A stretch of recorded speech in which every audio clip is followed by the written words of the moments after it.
اعوذ باللہ من الشیطان الرجیم بسم اللہ الرحمن الرحیم رب اشرح لی صدری ویسر لی امری واحلل عقدۃ من لسانی یفقہوا قولی۔ ہم دیکھ رہے تھے فتنوں کا دور، آپ صلی اللہ علیہ وآلہ وسلم کی پیشین گوئیاں۔ ہم دیکھ رہے تھے کہ فتنوں کے دور میں کرنا کیا ہے۔ اب دیکھنا ہے کہ پناہ کی جگہ تلاش کرنا۔ حضرت ابو ہریرہ رضی اللہ تعالیٰ عنہ نے بیان کیا کہ آپ صلی اللہ علیہ وآلہ وسلم نے فرمایا، ان قریب ایسے فتنے برپا ہوں گے جن میں بیٹھنے والا کھڑے ہونے والے سے بہتر ہوگا، اور کھڑا ہونے والا ان میں چلنے والے سے بہتر ہوگا، اور چلنے والا ان میں دوڑنے والے سے بہتر ہوگا۔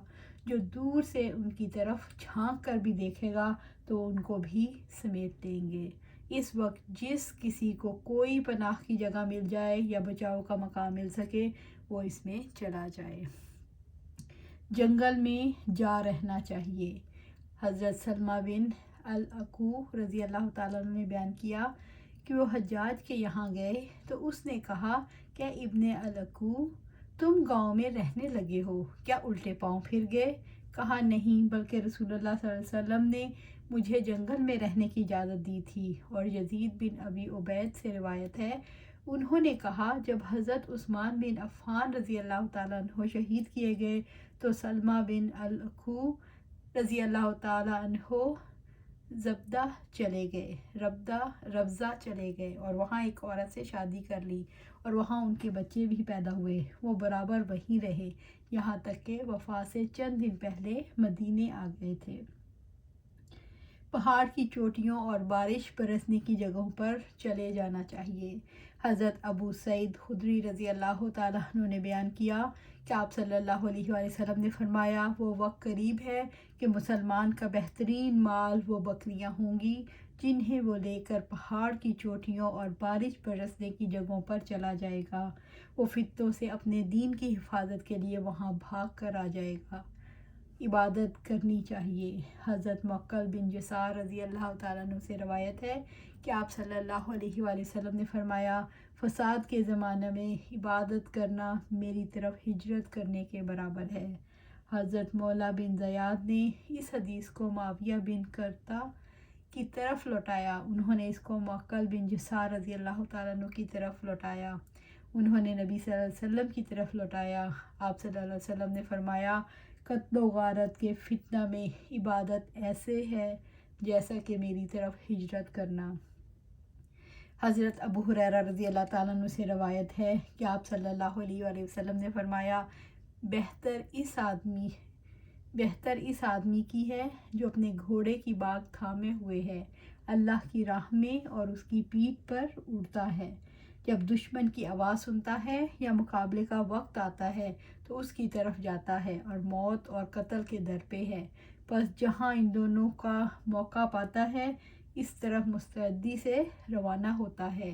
اور اس آدمی کی جو اپنی چند بکریاں لیے ہوئے ان پہاڑوں میں سے کسی وادی پہاڑ کے درمیان تنگ راستہ ہے، وہ نماز وقت پر ادا کرتا ہے اور زکوٰۃ دیتا ہے اور اپنے رب کی عبادت کرتا ہے یہاں تک کہ اس کو موت آ جائے، اور کسی آدمی کی برائی میں نہیں بلکہ ہر ایک کی بھلائی ہی چاہتا ہے۔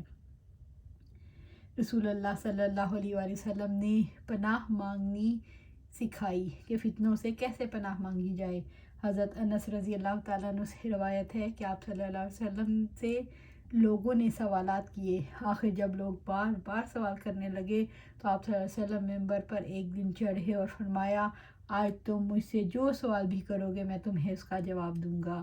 انس رضی اللہ تعالیٰ عنہ نے بیان کیا، پھر میں دائیں بائیں دیکھنے لگا تو ہر شخص کا سر اس کے کپڑے میں چھپا ہوا تھا اور وہ رو رہا تھا۔ آخر میں ایک شخص نے خاموشی توڑی، اس کا جب کسی سے جھگڑا ہوتا تو انہیں ان کے باپ کے سوا دوسرے باپ کی طرف پکارا جاتا۔ انہوں نے کہا، یا رسول اللہ صلی اللہ علیہ وسلم، میرے والد کون ہیں؟ فرمایا، تمہارے والد حذافہ ہیں۔ پھر عمر رضی اللہ تعالیٰ عنہ سامنے آئے اور عرض کیا، ہم اللہ سے کہ وہ رب ہے، الاسلام سے کہ وہ دین ہے، محمد صلی اللہ علیہ وسلم سے کہ وہ رسول صلی اللہ علیہ وسلم ہیں، راضی ہیں، اور آزمائش کی برائی سے ہم اللہ کی پناہ مانگتے ہیں۔ پھر آپ صلی اللہ علیہ وسلم نے فرمایا، میں نے خیر و شر آج جیسا دیکھا کبھی نہیں دیکھا تھا۔ میرے سامنے جنت اور دوزخ کی صورت پیش کی گئی اور میں نے انہیں دیوار کے قریب دیکھا۔ قتادہ نے بیان کیا، یہ بات اس آیت کے ساتھ ذکر کی جاتی ہے کہ اے ایمان والو، ایسی چیزوں کے بارے میں سوال نہ کرو کہ اگر وہ تم پر ظاہر کر دی جائیں تو تمہیں بری لگے۔ اس حدیث میں یہ الفاظ زائد ہیں۔ حضرت انس رضی اللہ تعالیٰ نے کہا، ہر شخص کپڑے میں اپنا سر لپیٹے رو رہا تھا اور فتنے سے اللہ کی پناہ مانگ رہا تھا، یا یوں کہہ رہا تھا کہ میں اللہ کی فتنے کی برائی سے پناہ مانگتا ہوں۔ دنیا کے فتنوں سے اللہ تعالیٰ کی پناہ مانگتے ہیں۔ حضرت موصب بن سعد سے ان کے والد نے بیان کیا کہ ان کلمات کے ذریعے اللہ تعالیٰ کی پناہ مانگو جن کے ذریعے آپ صلی اللہ علیہ وآلہ وسلم پناہ مانگا کرتے تھے۔ اے اللہ، میں بزدلی اور کنجوسی سے تیری پناہ چاہتا ہوں اور اس بات سے بھی تیری پناہ چاہتا ہوں کہ میرے رذیل عمر کی طرف پھیر دیا جائے، اور اس طرح میں دنیاوی فتنوں اور عذاب قبر سے بھی تیری پناہ چاہتا ہوں۔ دن اور رات کے فتنوں سے اللہ تعالیٰ کی پناہ مانگتے ہیں۔ میں اللہ تعالیٰ کی ان کلمات سے مکمل پناہ میں آتا ہوں جن سے آگے نہیں گزر سکتا کوئی نیک اور نہ کوئی بد آدمی، اس چیز کے شر سے جسے اس نے پیدا فرمایا اور وجود عطا کیا اور پھیلایا، اور اس چیز کے شر سے جو اترتی ہے آسمان سے، اور اس چیز کے شر سے جو چڑھتی ہے اس میں، اور اس چیز کے شر سے جسے اس نے پھیلایا زمین میں، اور اس چیز کے شر سے جو نکلتی ہے اس سے، اور رات اور دن کے فتنوں کے شر سے، اور رات کے وقت باہر آنے والے کے شر سے، سوائے ایسے رات کو آنے والے کے جو آئے خیر کے ساتھ، اے نہایت رحم کرنے والے۔ زندگی اور موت کے فتنوں سے اللہ سبحانہ تعالیٰ کی پناہ مانگتے ہیں۔ حضرت انس رضی اللہ تعالیٰ عنہ سے روایت ہے کہ آپ صلی اللہ علیہ وسلم یوں دعا فرماتے تھے، اے اللہ، بے شک میں تیری پناہ چاہتا ہوں عاجزی اور سستی سے، اور بزدلی اور بہت بڑھاپے سے، اور بخل سے، اور میں تیری پناہ مانگتا ہوں قبر کے عذاب سے اور زندگی اور موت کے فتنوں سے۔ امیری اور فقیری کے فتنے سے اللہ تعالیٰ کی پناہ مانگتے ہیں۔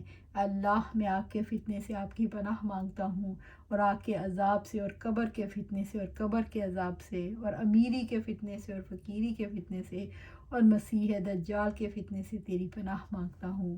مسیح دجال کے فتنے سے پناہ مانگتے ہیں۔ حضرت عائشہ رضی اللہ تعالیٰ عنہ فرماتی ہیں کہ آپ صلی اللہ علیہ وآلہ وسلم نماز میں آخری قعدے میں یعنی تشہد کے بعد یہ دعا کرتے تھے، الہی، میں تیری پناہ میں آتا ہوں عذاب قبر سے، اور تیری پناہ میں آتا ہوں دجال کے فتنے سے، اور تیری پناہ میں آتا ہوں موت و حیات کے فتنے سے، الہی، میں گناہ سے اور قرض سے تیری پناہ مانگتا ہوں۔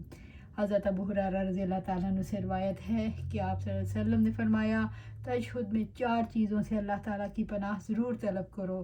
اے اللہ، میں جہنم اور قبر کے عذاب سے، موت و حیات کے فتنے اور مسیح دجال کے فتنے کے شر سے تیری پناہ مانگتا ہوں۔ ہمیں فتنے میں مبتلا نہ کرنا۔ اے اللہ، ہمیں اسلام کی حالت میں موت دینا اور اسی حال میں زندہ رکھنا، اور ہمیں نیکوکاروں کے ساتھ ملا دینا، نہ رسوا کرنا اور نہ فتنے میں ڈالنا۔ ہمیں فتنے میں ڈالے بغیر وفات دینا۔ اے اللہ، آپ سے بھلائی کے کاموں کا سوال کرتا ہوں، اور برائیوں کے چھوڑنے کا، اور مساکین کی محبت کا، اور یہ کہ آپ مجھے بخش دیں اور مجھ پر رحم کریں، اور جب آپ اس قوم کو فتنے میں ڈالنے کا ارادہ کریں تو مجھے فتنے میں ڈالے بغیر وفات دے دیں۔ اور میں آپ سے آپ کی محبت کا سوال کرتا ہوں، اور اس کی محبت کا جو آپ سے محبت کرتا ہے، اور اس عمل کی محبت کا جو مجھے آپ کی محبت کے قریب کر دے۔ گمراہ کرنے والے فتنے سے پناہ مانگتے ہیں۔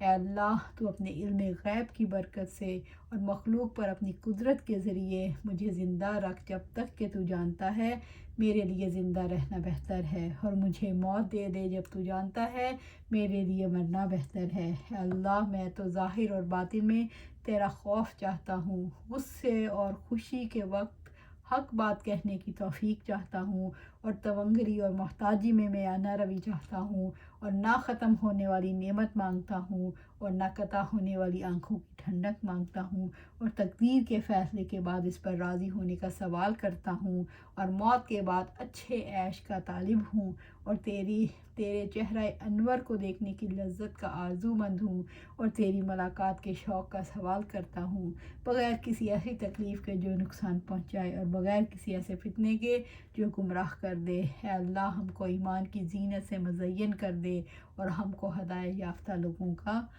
رہنما بنا دے۔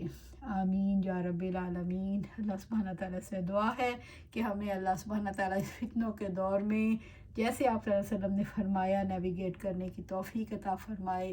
اس فتنوں میں پڑھنے سے دور بھاگیں، اپنے کاموں میں لگے رہیں۔ سب سے اچھا یہ ہے کہ ورچوئل کیو بنا لیں۔ ورچوئل کیو ایسے ہیں کہ اب جیسے سوشل میڈیا پر اور یا جو گروپس ہیں صرف انہی سے ہم اپنا کانٹیکٹ رکھیں جو اللہ کی طرف بلاتے ہیں، جو اللہ سے جوڑتے ہیں، وہی دوست ہوں جو اللہ سے جوڑتے ہیں۔ اپنے آپ کو اور اپنے بچوں کو صرف انہی سے ملاقات کریں، انہی سے ملیں، انہی سے جوڑیں، انہی سے دوستی رکھیں جو اللہ کو یاد کرتے ہیں اور کرواتے ہیں، جو دین پر عمل کرتے ہیں اور کرواتے ہیں۔ اللہ سبحانہ تعالیٰ ہمیں ایسے شخص کی دوستی نصیب عطا فرما جو تیری طرف بلائے، تیری یاد کی طرف بلائے، دین قائم کرنے والا ہو اور دین قائم کرنے کی کوشش کرتا ہو۔ اللہ سبحانہ تعالیٰ ان تمام فتنوں سے ہمیں دور رکھ، ان تمام فتنوں سے ہمیں نجات عطا فرما، ہمیں دنیا اور آخرت کی کامیابی عطا فرما۔ آمین یا رب العالمین۔